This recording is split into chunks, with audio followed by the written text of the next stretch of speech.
The lobby of Monroe Medical Group was the kind of place that made people speak in quieter voices. Glass walls, polished floors, the faint hum of climate control doing its job too well. It was the sort of building that reminded you, without saying so directly, of the distance between floors. Raylan Pierce was on one knee beside an audio panel near the east wall, running a cable check before the morning's public announcement, when the group of younger employees drifted over. He knew what was coming before any of them opened their mouths.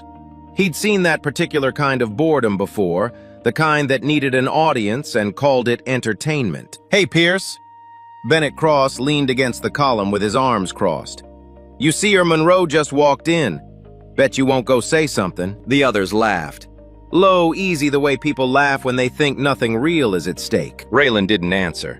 He set down his cable tester, wiped his hands on a cloth, and stood slowly. Celia Monroe stepped out of the private elevator at that exact moment, composed, unhurried, every inch the woman this building had been built around. Their eyes met across the lobby, and Raylan Pierce walked toward her. If you're new here, this channel tells the stories that stay with you long after the screen goes dark. Hit subscribe and the notification bell so you don't miss what comes next. Raylan Pierce was not the kind of man who made entrances. He was 36 years old, broad-shouldered in the quiet way of someone who had worked with his hands his whole life, and he moved through Monroe Medical Group's hallways the same way he moved through most things, steadily, without announcement. His toolkit was old. His work boots were older. The younger technicians on staff had newer equipment and louder opinions, and Raylan let them have both without comment. What they saw when they looked at him, a black single father pushing 40 doing maintenance in a building full of people who wore badges that cost more than his monthly grocery run. What they didn't see, the man who used to own something. He'd had a small auto repair shop on Delmar Avenue for 6 years, built the client base himself, learned every system by hand, took pride in the kind of work that didn't need explaining because the result spoke clearly enough. When his marriage ended, the debt didn't. He sold the shop, paid what he owed, and found steadier ground. A union position, predictable hours, a paycheck that arrived on time. He traded ambition for reliability because he had Calvin to think about, and Calvin came first. Calvin had always come first. His son was 11 now. Serious-faced, curious, the kind of kid who asked follow-up questions and remembered the answers. Raylan raised him in a 2-bedroom apartment that was clean, functional, and theirs. Most evenings, dinner was on the table by 6:30. Most nights, Raylan checked homework before he checked anything else. It wasn't a glamorous life, it was an honest one, and Raylan had made his peace with the difference. There were moments, usually late, usually after Calvin was asleep, when Raylan would sit at the kitchen table and feel the particular weight of a life that had been pared down to its essentials. Not miserable, not grateful in the easy way people perform gratitude, just aware. Aware that something had been set aside, and that the setting aside had been necessary, and that necessary things still cost something even when they're right. He didn't talk about it. There wasn't anyone to talk to, and he'd gotten comfortable with that. Celia Monroe was 32, and had been running this company for 3 years under circumstances nobody would have chosen. Her father, Gerald Monroe, had built Monroe Medical Group from a single community clinic into a regional healthcare network spanning 4 counties. He died of a stroke 18 months after his diagnosis, faster than anyone expected, and left Celia the company before she felt ready to take it. She had been ready in every measurable way, the education, the training, the years of working beside him. But readiness and grief don't always agree on timing. The board had watched her closely in those first months. Some of them had expected her to hesitate. She hadn't. She cut expenses that needed cutting, restructured 2 underperforming divisions, and held the company's direction with both hands. She learned quickly that warmth was the first thing people would use against her if she let them, so she kept it at a distance. Not because she lacked it, because she had learned the hard way that a woman running a room full of men who weren't sure she should be there could not afford to look like she needed anything from anyone. From the outside, Celia Monroe was efficient, composed, and largely unreadable. Her employees respected her in the way people respect weather. You don't question it, you adjust. What they didn't know was that she still kept a folded piece of paper in the back of her desk drawer. She had kept it for 7 years. She had never thrown it away, and she had never quite been able to explain to herself why, except that some things carry a weight that doesn't correspond to their size. And this was one of them. The announcement event had been on the calendar for 3 weeks. Monroe Medical Group was going public with its community clinic expansion program, a multi-phase initiative to upgrade underfunded health facilities across the city. The lobby had been arranged for it. Rows of chairs, a temporary stage near the north wall, press credentials clipped to lanyards, catering tables pushed against the glass. It was the kind of morning that made the building feel more important than usual, which was already saying something. Raylan had been called in an hour early. The audio system feeding the stage microphones had developed an intermittent fault the night before, one of the monitor speakers cutting out every few minutes without warning. He was tracing the signal path from the panel box when Bennett Cross appeared with his usual company. There were 4 of them, mid-20s all of them, the kind of young men who had figured out how to look busy without doing much. Bennett worked in client communications, which meant he spent most of his day on the phone and the rest of it finding ways to fill the silence. "You know she's doing the whole speech herself today," Bennett said, not quite to Raylan and not quite past him. "No PR buffer, just Monroe up there talking." Raylan kept his eyes on the cable junction. "I heard she turned down 3 different guys from the 7th floor," one of the others added. "Just nothing. Ice." "That's because she's selective," Bennett said, and the grin in his voice was audible. "Pierce." He waited until Raylan looked up. "What do you think? You want to try your luck?" The others found this genuinely funny. Raylan looked at Bennett for a moment, the way a man looks at something that doesn't require a response, and turned back to his work. "Come on, walk over there and say something. What's the worst that happens?" "I finished my job late," Raylan said flatly. More laughter. Bennett pushed further, the way people do when they've already decided someone is the joke and are just waiting for confirmation. He kept talking about how Celia Monroe didn't notice men like Raylan, about how this was just for fun, about how nobody would think less of him for trying, and everyone would understand if she shot him down. The unspoken message was clear. A man like you doesn't get a woman like that. This is entertainment, not possibility. Know your place and play along. Raylan had stopped listening. He was standing up slowly because across the lobby, the doors of the private elevator had just opened. Celia Monroe stepped out in a charcoal blazer and dark slacks, a portfolio tucked under one arm, moving with the kind of focus that made people step aside without being asked. She was speaking briefly to someone from her executive team, nodding once, dismissing them cleanly. Then she looked up, and Raylan was already looking at her. The recognition was not gradual. It was immediate and complete, the way certain memories don't fade so much as wait and then surface all at once when the right thing triggers them. He knew her face not from her company portrait or the nameplate on the 31st floor. He knew it from a different hallway, a different building, a night when he had been sitting with a sick child and someone had sat down beside him for no other reason than that he looked like he needed it. 7 years.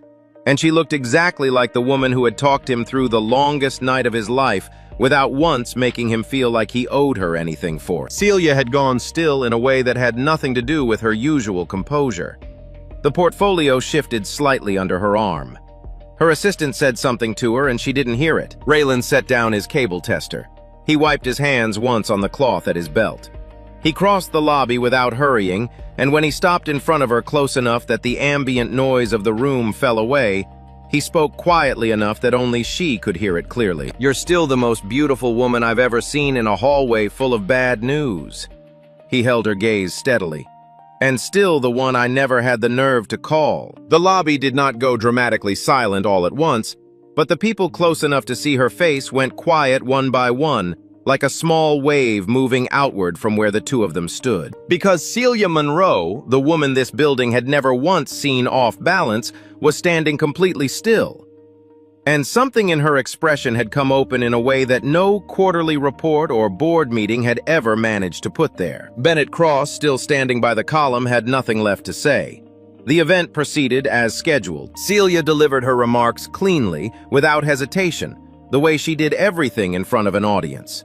The audio system held. The press asked their questions. The catering went largely untouched. By 11:30, the lobby had returned to its usual configuration. Chairs stacked, cables coiled the temporary stage broken down into its component parts. Raylan was finishing the last of his equipment checks when one of the administrative assistants came to find him. Ms. Monroe wanted to see him. 31st floor. When he had a moment, he rode the elevator alone, toolkit in hand, already composing a version of the conversation where he accepted a formal reprimand without argument and returned to work. He had stepped outside his lane. He knew that.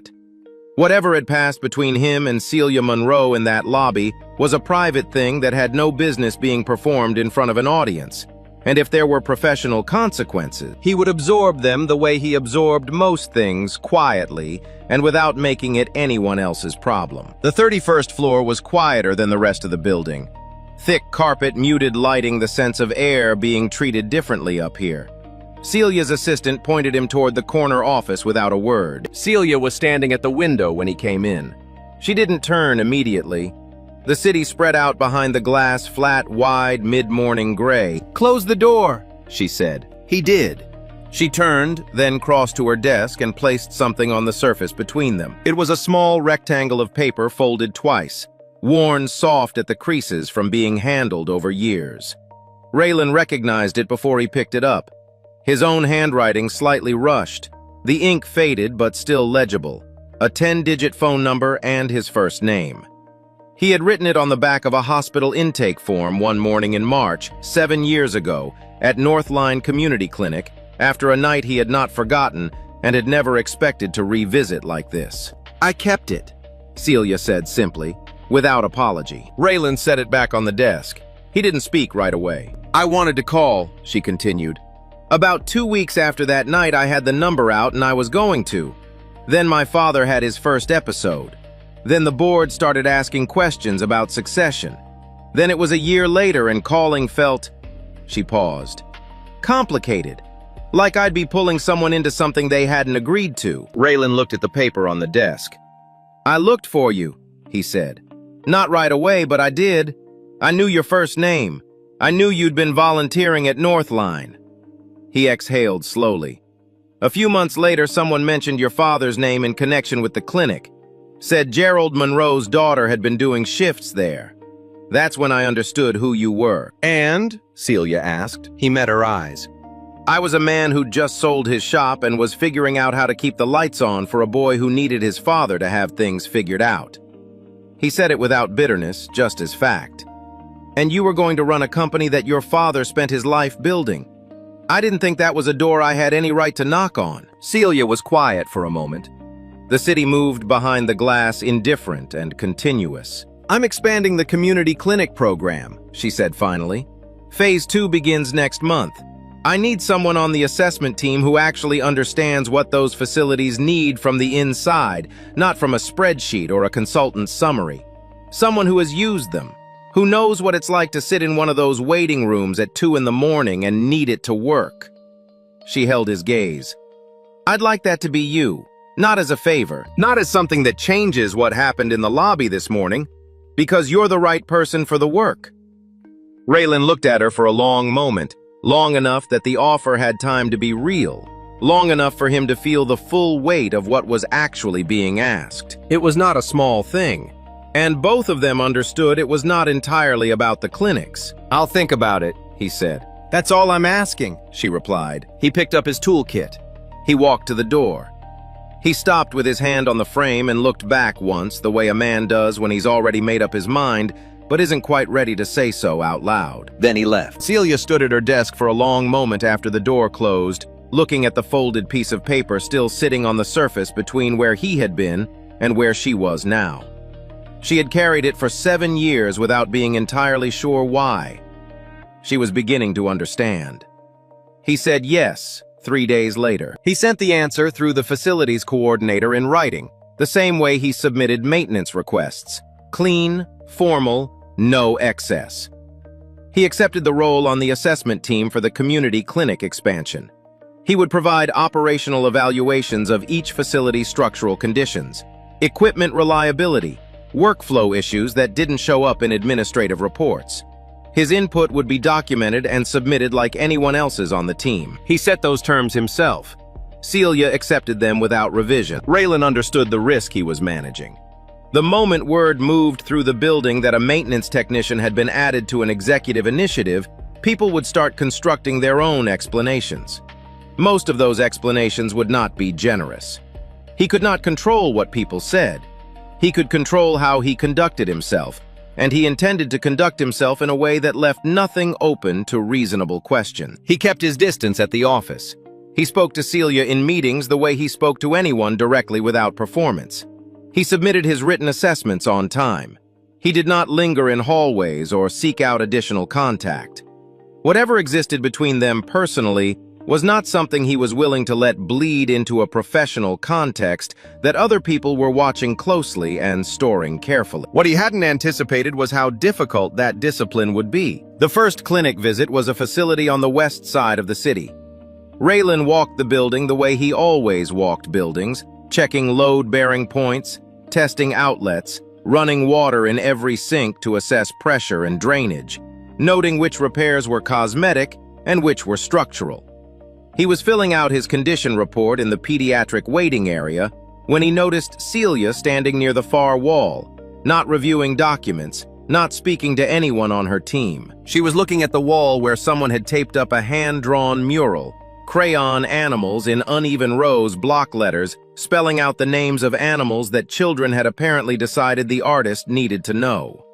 The kind of thing made by kids who had spent too many hours in waiting rooms and needed something to do with their hands. She stayed there longer than she needed to. On the drive back, they sat in the rear of the company vehicle with a folder of floor plans open between them, and Raylan said without particular weight, "You remembered which rooms they were." Celia looked at him. "The kids' names.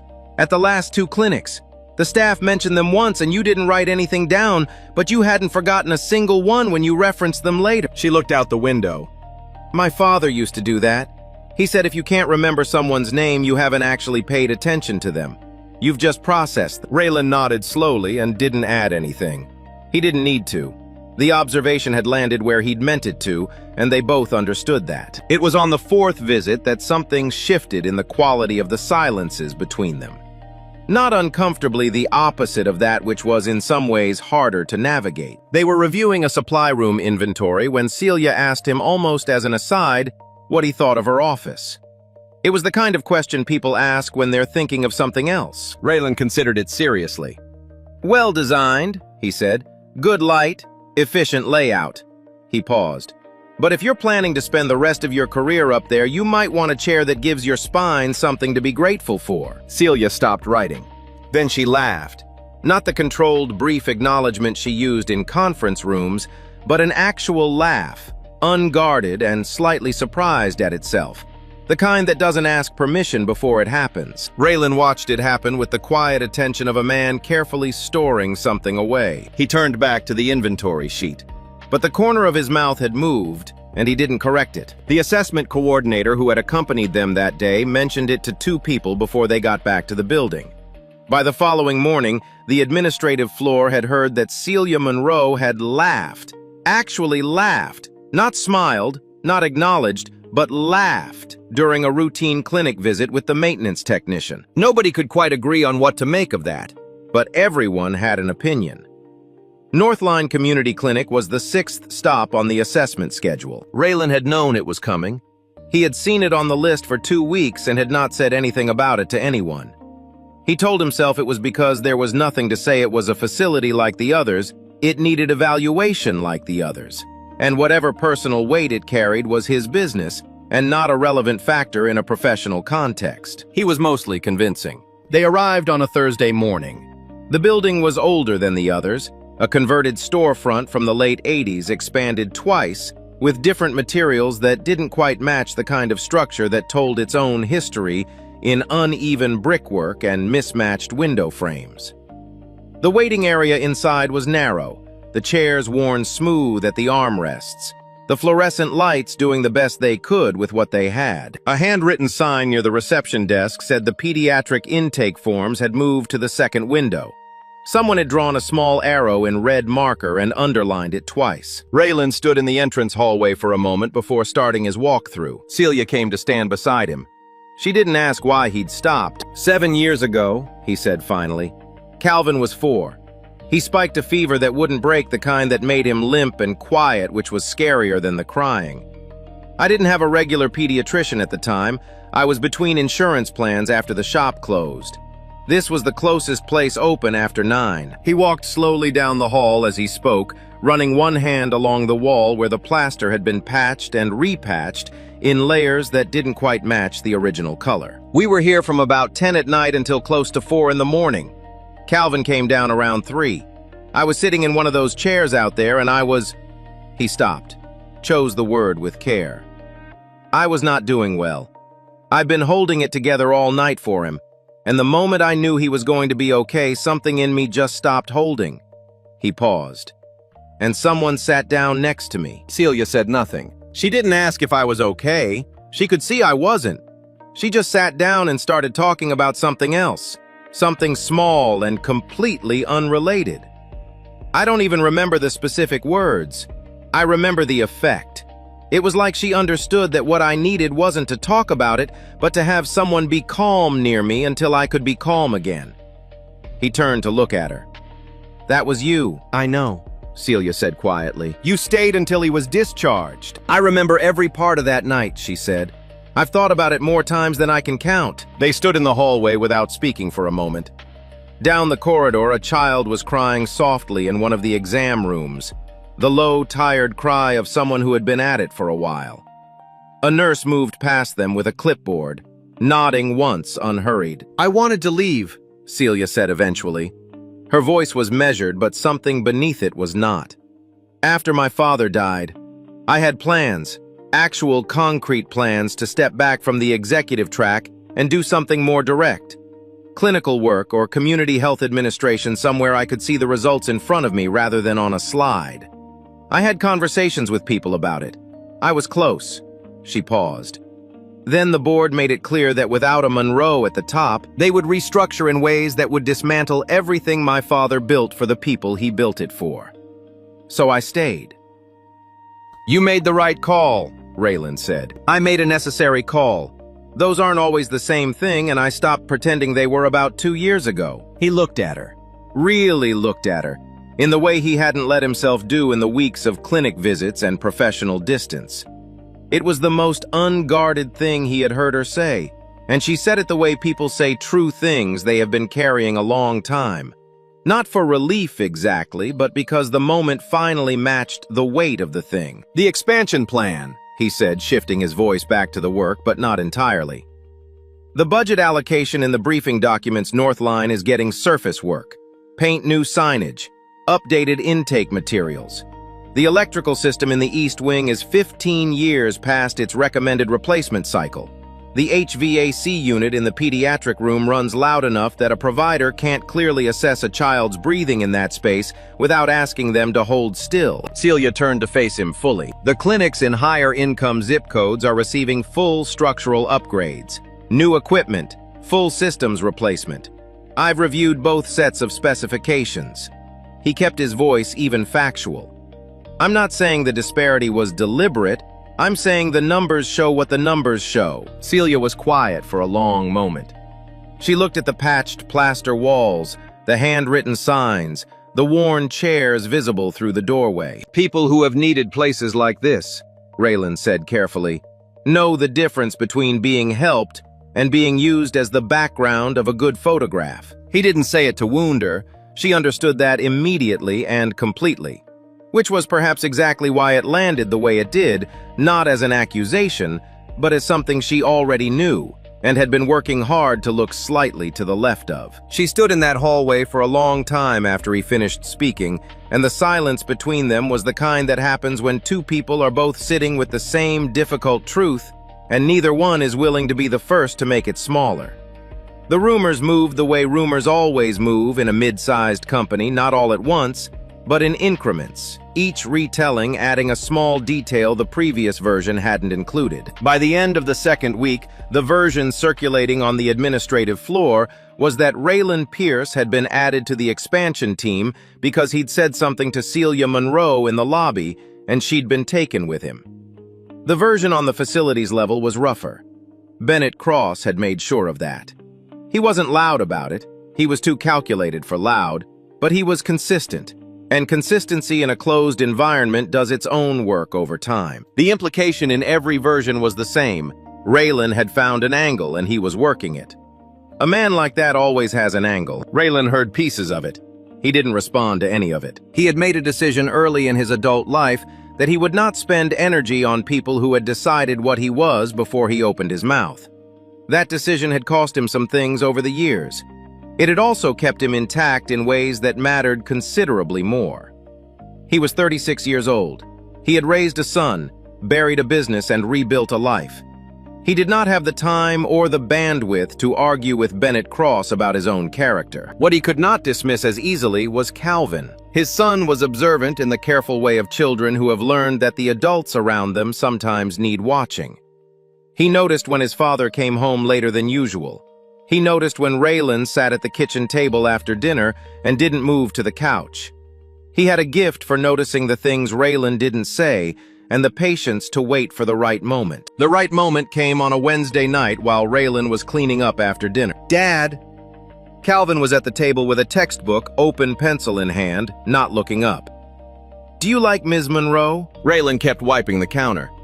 "What made you ask that?" "Marcus's older brother works in the building. He said people are talking about you." Raylan set down the cloth. He turned around and leaned against the counter and looked at his son, this serious-faced, patient boy who had learned that straight questions deserved straight answers and had been holding out for one. "I respect her," Raylan said. "She's a good person. We've known each other longer than most people in that building realize." Calvin looked up then. "That's not what I asked." Raylan held his son's gaze. "I know," he said quietly. Calvin considered this. The fact that his father had heard the actual question and hadn't answered it, and then nodded once and went back to his textbook. Which meant he was done for now, but not done. Raylan stood at the counter for a long moment after that, not moving. Celia had her own version of the same reckoning, conducted entirely with herself, late at night in an office that had no good reason to still be occupied at that hour. She was not afraid of Raylan. She was afraid of what her attention toward him might cost him. She had watched what proximity to power did to people in this building, how it changed the way others looked at them, how it invited speculation and reduced a person to whatever narrative was most convenient for the people doing the speculating. Raylan had built something careful and dignified out of circumstances that hadn't asked his permission, and she had no interest in becoming the reason that structure cracked. After the last clinic visit, she had wanted to invite him to dinner, something simple outside the building. She had talked herself out of it twice before she finally said it. His answer came without performance or self-pity, just the plain words of a man being honest about something difficult. "Not because I don't want to, because I want to too much. And I need to be sure this won't hurt my son." She had turned those words over in her mind for days afterward. Not with frustration, with something much closer to recognition. The particular quiet of a person who has spent years making decisions by thinking first about what they might cost someone else, and who has just met someone doing the exact same calculation from the other direction. She understood him completely. That she was finding was the most inconvenient part of all of it. The second public presentation was smaller than the first. No press credentials, no catering, no external partners filling the rows. This was an internal rollout. Department heads, senior staff, a handful of board observers seated along the side wall. The Phase 2 budget was being formally presented before going to the board for approval. Once the board signed off, the numbers would be locked. Raylan had no standing reason to be in that room. He had come to drop off updated condition reports with the facilities coordinator and had stayed because the door was open and the presentation had already begun. He stood near the back. He held his folder. He listened. The plan on the screen was thorough and well-designed. The slide deck was clean, the language careful, the projected photographs of upgraded facilities bright and well-lit. Raylan found North Line's line item in the budget column without difficulty. He found the East Wing electrical notation. He found the HVAC line, surface improvements, exactly as he had documented. He was already turning to leave when Bennett Cross, seated 3 rows from the front, leaned toward the colleague beside him and said something at a volume that was not quite private. Raylan caught enough his name, the word lobby, a short laugh from the people nearby, the particular sound of a joke that isn't really a joke. Celia, standing at the front of the room, did not react visibly. But her jaw had set in a way Raylan had learned to read. He stopped walking. He looked at the room, the board observers with their padfolios open, the department heads half present, Bennett Cross settling back into his chair with the comfort of a man who had never once worried about the cost of his own voice on someone else. Then he looked at the allocation slide still projected on the screen behind Celia. He walked back in. "I apologize for the interruption," he said. The room turned. Celia looked at him with an expression that held several things at once. "The North Line line item," Raylan said. He kept his voice level and unhurried. He was not angry. Anger would have made this easier to dismiss. The electrical system in the East Wing is running on infrastructure from 2009. The HVAC unit in the pediatric room produces enough ambient noise that a provider cannot conduct a proper respiratory assessment without asking the child to hold their breath. Those are not cosmetic problems. The plan as it currently stands addresses the appearance of those facilities. It does not address what people go there to receive. The room was quiet in the way rooms get quiet when something true has been said that nobody planned for. "I understand I'm not in a position to make budget decisions," he continued. "I'm telling you what I've seen, and I think some of the people in this room have not seen it." He held the silence for a moment. Then he looked at Celia, not as an employee addressing a CEO, but as one person looking at another across a distance that both of them had helped create. "I spent a long time thinking I didn't call because the distance between us was too wide," he said. "I've come to think I was wrong about that. I think we were both very good at standing too far from the things we actually believed in." He reached into his breast pocket. He removed his employee badge. He set it on the table beside him, not with theater, not with anger, but with the quiet finality of a man who has identified the thing he cannot agree to and has stopped agreeing to it. "I'm not leaving because I was asked to," he said to the room. "I'm leaving because I don't know how to stay quiet about something like this, and I don't think I should have to learn." He picked up his folder. He walked to the door. Behind him, the room held its breath. The board observers, the department heads, Bennett Cross with his mouth slightly open, and Celia Monroe standing at the front of it all, hands at her sides, watching the door close behind the only person in the room who had said exactly what he meant. For the first time in 3 years, she did not know what to do next. And for the first time in longer than that, she understood that not knowing was the most honest place she had stood in a very long time. The question was whether she was willing to do something with it. Celia did not go home that night. She stayed in the building after everyone else had cleared out, moved through the quiet 31st floor to her father's old office at the end of the hall, the one she had kept locked for 8 months after he died, and had only begun using again recently because it had the better window and she was tired of punishing herself for missing him. She sat down behind his desk, turned on the single lamp in the corner, and did not open her laptop. On the wall across from her was a photograph she had looked at hundreds of times without fully seeing it. Gerald Monroe, younger than she remembered him being, standing in front of the original North Line clinic on its opening day. He was not in a suit. He was in a collared shirt with the sleeves rolled to the elbow, standing between a pediatric nurse and a man in his 70s who had been the clinic's first patient. He was not posed. He was laughing at something the old man had said, and his whole face was in it.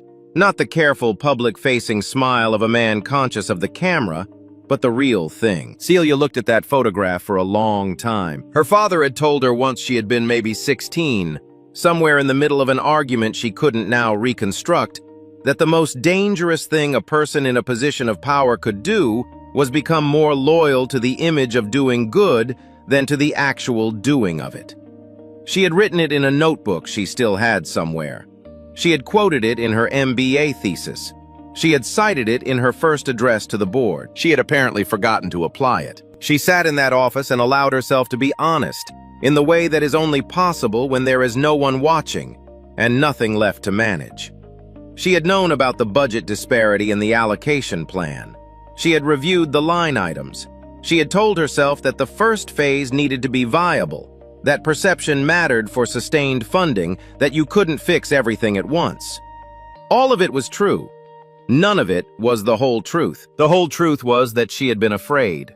Not of the board, not of the numbers. Afraid that if she pushed too hard for Northline and the other underserved facilities, she would be seen as sentimental, as soft, as a woman who let personal history cloud financial judgment. She had spent 3 years making sure no one could call her soft, and in doing so had quietly made herself into something her father would not have recognized without difficulty. She thought about Raylan setting his badge on the table, not throwing it, not making a speech designed to be remembered, just placing it down and walking out because some things were not negotiable, and he had known which ones those were long before today. She thought about a folded piece of paper she had carried for 7 years. She thought about a man sitting in a plastic chair at 2 in the morning, holding a sick child and trying not to come apart, who had still managed in the middle of all of that to be gentle. She picked up her phone. She opened a new document. She started writing. Not a memo, not a press release. A restructured budget with real numbers in the Northline column and honest language about why the previous version had missed the mark. She worked until the city outside the window started to get light again.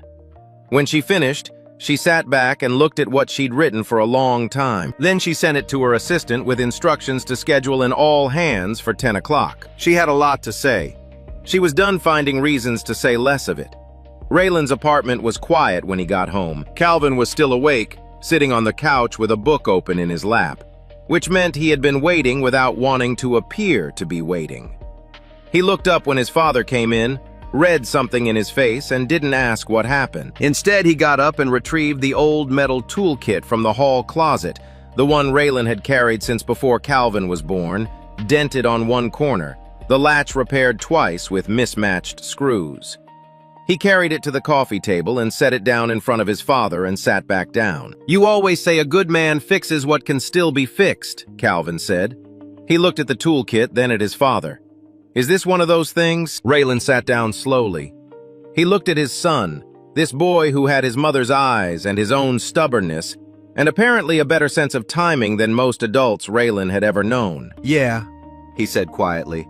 "I think it might be." Calvin nodded once and went back to his book. Raylan sat with the toolkit between them for a long while, not opening it, just letting the weight of the evening settle into something he could work with. Celia sent the memo at 6:40 in the morning. It went to the board observers, the department heads, the facilities coordinator, and the external contractors already engaged on the expansion project. It was 2 pages, single-spaced, and it did not use the word oversight as a euphemism. It said directly that the Phase 2 allocation plan had prioritized facilities in higher-income service areas in ways that contradicted the program's stated purpose, that this had been identified through on-site assessment work, and that the budget was being restructured before board approval was sought. She attached Raylan's condition reports for Northline and 3 other underserved clinics.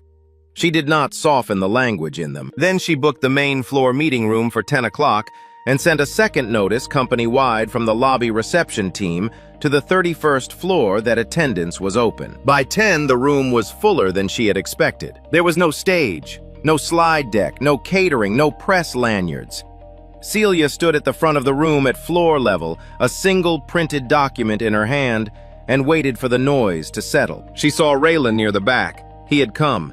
She hadn't been certain he would, and seeing him there, standing quietly with his folder, watching her with the same level attention he brought to everything, steadied something in her. 3 weeks ago, she began, we announced a community clinic expansion program. The language we used was about equity and access, and continuing what this company was built to do. She paused. The budget we drafted did not reflect that language. I reviewed those numbers and I approved them. And that is a failure of judgment I am not going to attribute to process or circumstance. The board observers along the side wall had gone very still. My father opened Northline Community Clinic in 1987 with borrowed equipment and a staff of 4. He did it because people in that part of the city were traveling 40 minutes each way for basic care, and he thought that was wrong. That is why this company exists. She set the document on the table. I had allowed that reason to become a footnote in our investor materials. I don't intend to continue doing that. She outlined the restructured plan without embellishment. Full electrical replacement at North Line. HVAC upgrade in the pediatric wing.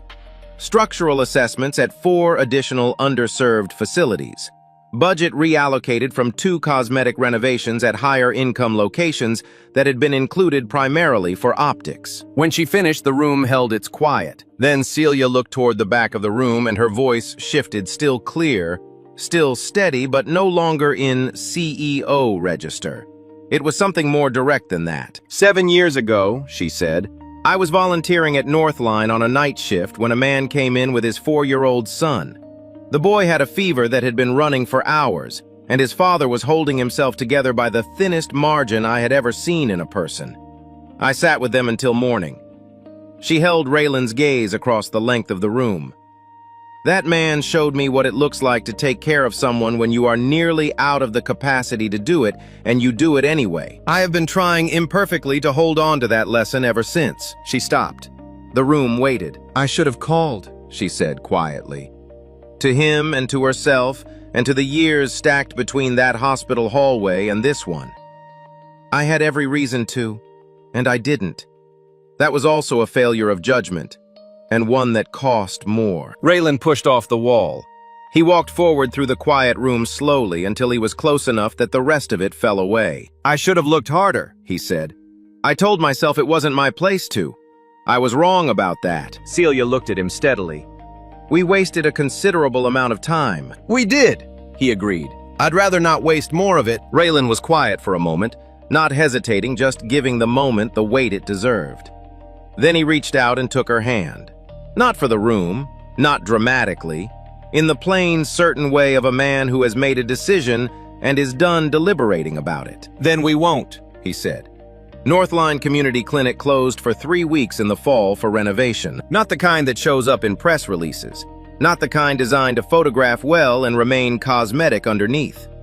The East Wing electrical system was replaced, entirely new wiring through walls that had been carrying too much load for too long. The HVAC unit in the pediatric room was pulled out and replaced with a system quiet enough that a provider could hear a child breathe without asking them to hold still. The waiting area got 12 new chairs, not decorative, not chosen for a catalog, but the kind with proper armrests and adequate back support that people who spent long hours in waiting rooms had been needing for years. The hand-drawn mural on the pediatric wall was preserved. The contractor who led the crew asked about it on the first day, and Raylan told him to work around it. He did. Raylan's new title was Community Facilities Program Manager, longer than he would have chosen himself, but Celia had pointed out that the length of a title sometimes determined how seriously a contractor took a phone call, and he had conceded the point without making a thing of it. He oversaw the assessment and renovation schedule for 7 clinics in the first phase, managed a team of 4, and spent most of his days in the field rather than behind a desk, which suited him considerably better than the alternative. He was good at the work in the way people are good at things they have been doing informally for years, without anyone having the sense to attach a title and a budget to it. Bennett Cross stopped him in the hallway one morning in November. He looked like a man who had been rehearsing something and was less certain of it now that the moment had arrived. "Pierce," he said. Then, after a pause that carried its own weight, "I was out of line. Earlier this year, more than once." Raylan looked at him evenly. "I know," he said. Bennett absorbed the absence of absolution with visible discomfort. "Next time you want to challenge someone," Raylan said without heat, "challenge them to do something that matters. The world has plenty of the other kind already." He kept walking. Bennett did not follow. Celia came to Northline on the day it reopened. She did not announce it in advance, and she did not bring anyone from communications. She arrived 20 minutes before the first patients came through the door, walked every room with the clinic director, asked questions, and wrote down the answers and shook hands with the staff, the way her father had shaken hands looking at the person in front of her, not past them, toward whatever was next. Raylan was in the pediatric wing checking the HVAC calibration when she found him. "It's quiet," she said. "That's the point," he said. She stood beside him in the small room, both of them listening to the absence of noise. And it was enough. They took it slowly, and slowly suited them both. Dinner with Calvin on Sundays, walks after work when the schedule allowed, conversations that moved at the pace of people who had already lost time and were no longer interested in rushing through what remained. Calvin had decided he approved a conclusion he communicated not with words, but by asking Celia one evening whether she knew how to play chess, and then spending 40 minutes explaining the board to her with the patient authority of someone who had given this lesson before and expected to give it many more times. Raylan watched from across the table and said nothing. He didn't need to. On a Tuesday morning in December, Celia found him in the Monroe Medical Group lobby, running a routine check on the audio panel near the east wall. The same panel, the same corner, the same man. She stopped beside him. "If no one had dared you," she said quietly, "would you have ever said it?" Raylan sat back on his heels and looked up at her. He gave the question the seriousness it deserved. "Probably not," he said. "Men like me sometimes take half a lifetime to say what should have been said on the first day." Celia looked at him for a moment. "Then I'm glad someone said something stupid," she said. Raylan stood. He was almost smiling. "So am I," he said. The lobby moved around them, badges swiping elevators, opening the ordinary machinery of a building doing its ordinary work.